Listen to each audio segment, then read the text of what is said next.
আচ্ছা, একটা সত্যি কথা বলুন তো, শেষ কবে একটা পুরো সিনেমা একবারে দেখেছেন? মানে ফোনটা একবারও না ধরে, বা ধরুন বন্ধুর সাথে আড্ডা দেওয়ার সময় কতবার এমন হয়েছে যে কথা শুনতে শুনতেই অবচেতনে ফোনটা পকেট থেকে বেরিয়ে এসেছে? আমার তো আজকাল প্রায়ই হয়। মাঝে মাঝে মনে হয়, আমার মনোযোগ দেওয়ার ক্ষমতাটাই বোধহয় নষ্ট হয়ে গেছে। এটা কি শুধু আমার সমস্যা? একদমই না। আম এই অনুভূতিটা এখন বলতে গেলে সর্বজনীন। আর মজার ব্যাপার হলো, এর পেছনে একটা বিরাট কারণও আছে। আজকে আমরা ইয়োহান হারির লেখা স্টোলেন ফোকাস বইতের একটি সারসংক্ষেপ নিয়ে কথা বলবো।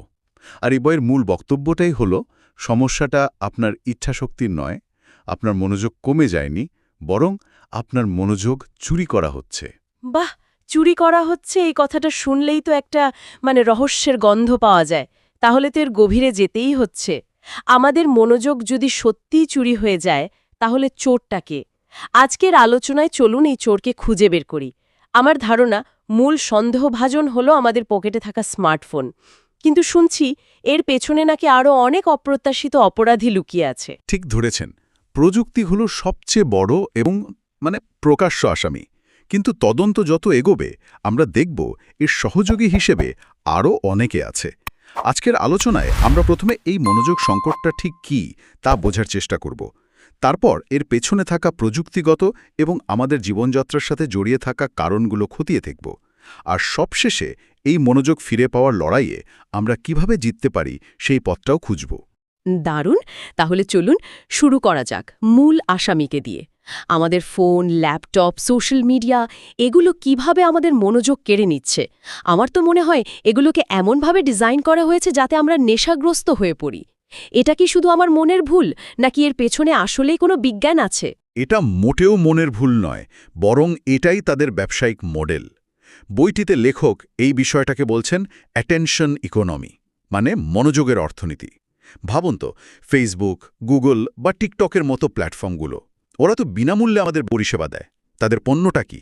তাদের পণ্য হলাম আমরা, বা আরও পরিষ্কার করে বললে আমাদের মনোযোগ। আমরা যত বেশি সময় তাদের প্ল্যাটফর্মে কাটাবো, তারা তত বেশি বিজ্ঞাপন দেখাতে পারবে এবং তত বেশি আয় করবে। তার মানে তাদের লাভ সরাসরি নির্ভর করছে আমরা কতক্ষণ স্ক্রিনের দিকে তাকিয়ে থাকছি তার উপর। একদম। আর সেজন্যই তারা এমন সব ফিচার তৈরি করেছে যা আমাদের বারবার ফিরে আসতে বাধ্য করে। এই যে এন্ডলেস স্ক্রোলিং বা অনিশ্চিত স্ক্রোল, লাইক বাটন বা একটু পর পর আসা নোটিফিকেশন, এগুলো সবই আমাদের মস্তিষ্কের দুর্বলতাকে কাজে লাগানোর জন্য ডিজাইন করা। এগুলো আমাদের মস্তিষ্কে ডোপামিনের মতো রাসায়নিক ক্ষরণ ঘটায়, যা আমাদের সাময়িক আনন্দের অনুভূতি দেয় এবং আরও বেশি খোঁজার জন্য উৎসাহিত করে। এটা অনেকটা পকেটে একটা স্লট মেশিন নিয়ে ঘোরার মতো। আপনি জানেন না পরের স্ক্রোলে কি আসবে, আর এই অনিশ্চয়তাই আপনাকে আটকে রাখে। এই বিষয়টা জানার পর থেকে আমার মাল্টিটাস্কিং নিয়ে ধারণাই বদলে গেছে। আমি তো এতদিন ভাবতাম এটা একটা দারুণ স্কিল, মিটিং করতে করতে ইমেলের উত্তর দেওয়া বা রান্না করতে করতে পডকাস্ট শোনা। আমার মনে হতো আমি কত দক্ষ। কিন্তু বইটি সারসংক্ষেপ বলছে এটা নাকি একটা মস্ত বড় ভুল ধারণা। ব্যাপারটা আসলে কি?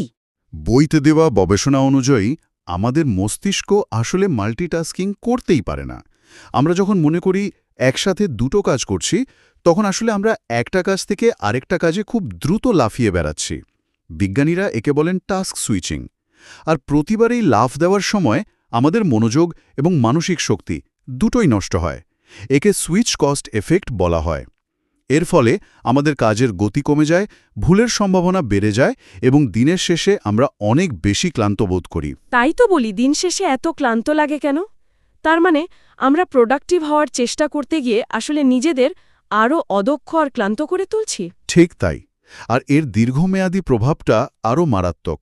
ক্রমাগত এক বিষয় থেকে আরেক বিষয়ে লাফাতে থাকলে আমাদের মস্তিষ্ক আর গভীরভাবে কোনো কিছুতে মনোযোগ দেওয়ার অভ্যাসটাই হারিয়ে ফেলে। এই গভীর মনোযোগ বা ডিপ ফোকাস ছাড়া কোনো জটিল সমস্যার সমাধান করা, নতুন কিছু শেখা বা কোনো সৃজনশীল কাজ করা প্রায় অসম্ভব। আমরা তথ্যের মহাসাগরে ভাসছি ঠিকই, কিন্তু জ্ঞান বা প্রজ্ঞার গভীরে ডুব দিতে পারছি না। আমরা তো প্রযুক্তিকে মূল আসামি হিসেবে দাঁড় করালাম, কিন্তু বইটির সারসংক্ষেপ পড়ে আমার মনে একটা প্রশ্ন এসেছে। যদি কালকে আমরা সবাই আমাদের ফোন ফেলে দিই, তাহলে কি সমস্যাটা সত্যিই মিটে যাবে নাকি অপরাধী আরও গভীরে লুকিয়ে আছে? এটাই হলো সবচেয়ে গুরুত্বপূর্ণ প্রশ্ন। আর বইটির উত্তর হল না, সমস্যাটা পুরোপুরি মিটবে না। প্রযুক্তি এই নাটকের প্রধান চরিত্র হতে পারে, কিন্তু মঞ্চে আরও অনেক পার্শ্বচরিত্র আছে যারা নীরবে আমাদের মনোযোগকে ক্ষয় করে দিচ্ছে।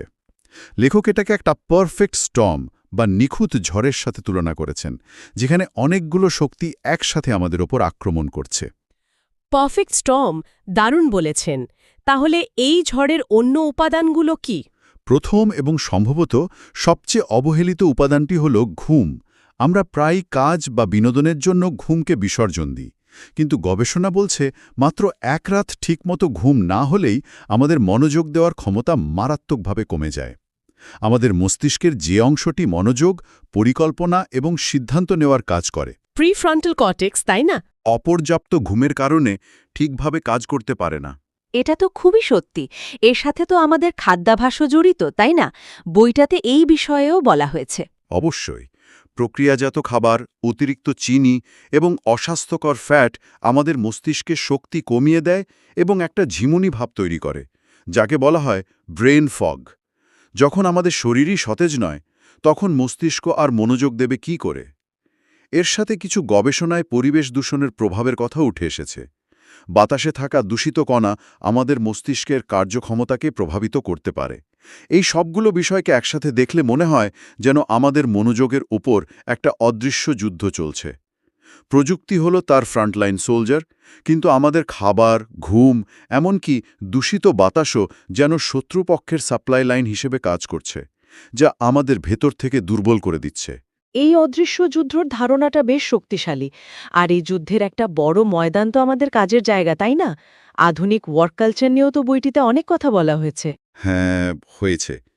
আজকাল অনেক কাজের পরিবেশেই এমন একটা প্রত্যাশা তৈরি হয়েছে যে কর্মীদের সবসময় অনলাইন এবং উপলব্ধ থাকতে হবে। সারাক্ষণ ইমেল, স্ল্যাক বা হোয়াটসঅ্যাপের নোটিফিকেশন আসতে থাকে। এই নিরন্তর সংযুক্ত থাকার চাপ আমাদের কোনো একটা কাজে গভীরভাবে ডুব দিতে দেয় না। আমরা সারাদিন ব্যস্ত থাকি, কিন্তু দিনের শেষে দেখা যায় আসল কাজ কিছুই এগোয়নি। আমরা আসলে প্রতিক্রিয়া দেখাতে গিয়ে দিনটা পার করে দিই। আর এর প্রভাব তো শুধু বড়দের ওপর নয়, শিশুদের ওপরও পড়ছে। বইয়ের সারসংক্ষেপের একটা অংশ পড়ে আমি খুব চিন্তিত হয়েছি। সেখানে বলা হয়েছে শিশুদের মুক্তভাবে খেলাধুলা করার বা আপন মনে ঘুরে বেড়ানোর সুযোগটাই নাকি হারিয়ে যাচ্ছে। আমার নিজের ভাগ্নেকে দেখি, ও পার্কে বন্ধুদের সাথে দৌড়ানোর চেয়ে ট্যাবে ভিডিও দেখতে বেশি পছন্দ করে। ওর আপন মনে কোনো কিছু নিয়ে ভেবে থাকার সুযোগটাই যেন কমে গেছে। এই আপন মনে থাকা বা মাইন্ড ওয়ান্ডারিং কি এতই জরুরি? এটা অপরিহার্য। যখন আমরা কোনো নির্দিষ্ট কাজে মনোযোগ দিই না, অর্থাৎ আপন মনে ঘুরে বেড়াই, তখন আমাদের মস্তিষ্কের একটা বিশেষ নেটওয়ার্ক, যার নাম ডিফল্ট মোড নেটওয়ার্ক, সক্রিয় হয়ে ওঠে। এই সময়ে আমাদের মস্তিষ্ক অতীতের স্মৃতি, বর্তমানের তথ্য এবং ভবিষ্যতের পরিকল্পনাগুলোকে একসাথে মিলিয়ে নতুন নতুন ধারণা তৈরি করে। এটাই সৃজনশীলতার মূল উৎস। কিন্তু আজকাল শিশুদের রুটিন এত বেশি কাঠামোবদ্ধ, স্কুল, হোমওয়ার্ক, কোচিং আর বাকি সময়টা স্ক্রিন, যে তাদের মস্তিষ্ক এই গুরুত্বপূর্ণ কাজটি করার সুযোগই পাচ্ছে না। ফলে তাদের কল্পনা শক্তি এবং সমস্যা সমাধানের ক্ষমতা দুটোই বাধাগ্রস্ত হচ্ছে। তাহলে তো পরিস্থিতিটা বেশ গুরুতর। একদিকে প্রযুক্তি আমাদের মনোযোগ নিয়ে ব্যবসা করছে, অন্যদিকে আমাদের ঘুম, খাবার, কাজের পরিবেশ, এমনকি আমাদের সন্তানদের বেড়ে ওঠাও মনোযোগের বিরুদ্ধে কাজ করছে। সব মিলিয়ে এটা শুনে বেশ হতাশাজনক মনে হচ্ছে। এখান থেকে বেরোনোর কি কোনো উপায় আছে? উপায় অবশ্যই আছে, তবে বইটির মূল বার্তা হল সমস্যাটা যেহেতু ব্যক্তিগত এবং সামাজিক দুই স্তরেই ছড়ানো, তাই এর সমাধানও দুই স্তরেই করতে হবে। শুধু ব্যক্তিগত চেষ্টায় এই বিশাল স্রোতের বিরুদ্ধে বেশিক্ষণ সাঁতার কাটা সম্ভব নয়। ঠিক, তাহলে চলুন সমাধানগুলো একটু বিস্তারিতভাবে আলোচনা করি। ব্যক্তিগত স্তরে আমরা কি করতে পারি?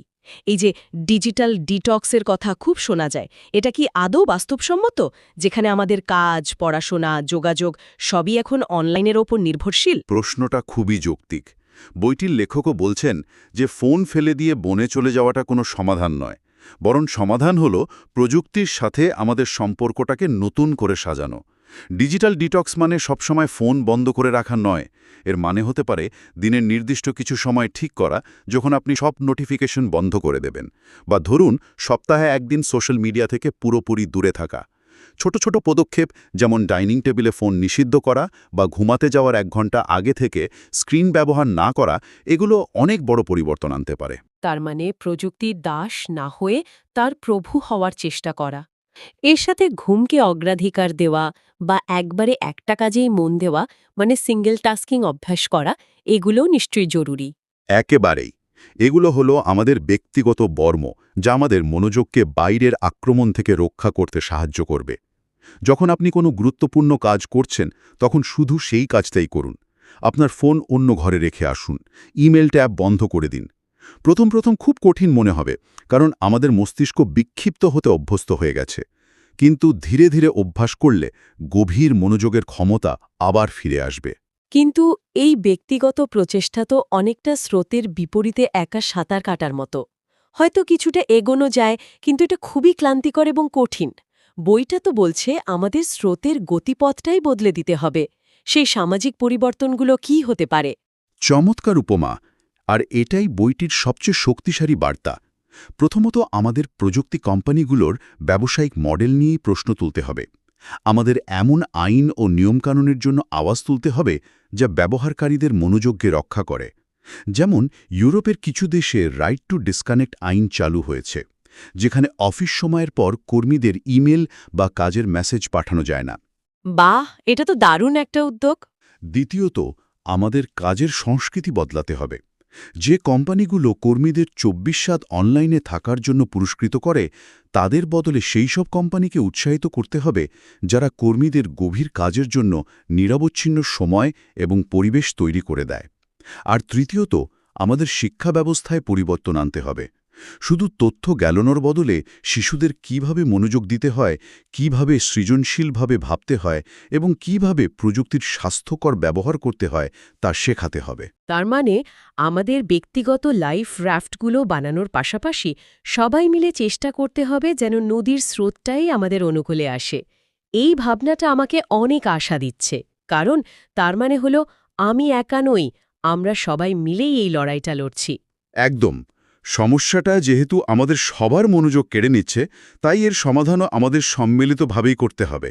ব্যক্তিগত দায়িত্ব নেওয়ার পাশাপাশি আমাদের সম্মিলিত দায়িত্বের কথাও ভাবতে হবে। আমাদের সেই সব শক্তির বিরুদ্ধে আওয়াজ তুলতে হবে যারা আমাদের মনোযোগকে নিজেদের লাভের জন্য ব্যবহার করছে। তাহলে আজকের আলোচনা থেকে আমরা যা বুঝলাম তা হল আমাদের মনোযোগের সংকটটি কোনো ব্যক্তিগত ব্যর্থতা বা লজ্জার বিষয় নয়। এটা প্রযুক্তি, আমাদের কর্মপরিবেশ এবং সামগ্রিক জীবনযাত্রার একটি সম্মিলিত ফল। মনোযোগ ফিরে পাওয়ার এই লড়াইটা শুধু নিজের উৎপাদনশীলতা বাড়ানোর জন্য নয়, এটা আমাদের সমাজের মানসিক স্বচ্ছতা, আমাদের সম্পর্কগুলোর গভীরতা এবং একটা অর্থপূর্ণ জীবনযাপনের অধিকার রক্ষা করার লড়াই। স্টোলেন ফোকাস বইটি আসলে এই বিক্ষিপ্ত পৃথিবীতে আমাদের জেগে ওঠার জন্য একটি জরুরি সতর্কবার্তা। এই বইয়ের সারসংক্ষেপটি আমাদের ব্যক্তিগত মনোযোগ পুনরুদ্ধারের পথ দেখায়, যা নিঃসন্দেহে খুব জরুরি। কিন্তু আমি শ্রোতাদের জন্য একটা প্রশ্ন রেখে যেতে চাই। একবার ভাবুন তো, যদি একটি গোটা সমাজ তার সম্মিলিত মনোযোগ ফিরে পায়, তাহলে কি হতে পারে? আমরা যদি সবাই মিলে এই বিক্ষিপ্ত অবস্থা, এই পারস্পরিক দোষারোপ আর তাৎক্ষণিক প্রতিক্রিয়ার চক্র থেকে বেরিয়ে আসতে পারি, তাহলে জলবায়ুর পরিবর্তন, সামাজিক বৈষম্য বা রাজনৈতিক বিভেদ, এই ধরনের বড় এবং জটিল সমস্যাগুলোর সমাধানে আমরা কতটা এগোতে পারব। যখন একটি সমাজ বিক্ষিপ্ত না হয়ে গভীরভাবে চিন্তা করতে শেখে, তখন তার সম্ভাবনা অসীম হয়ে যায়।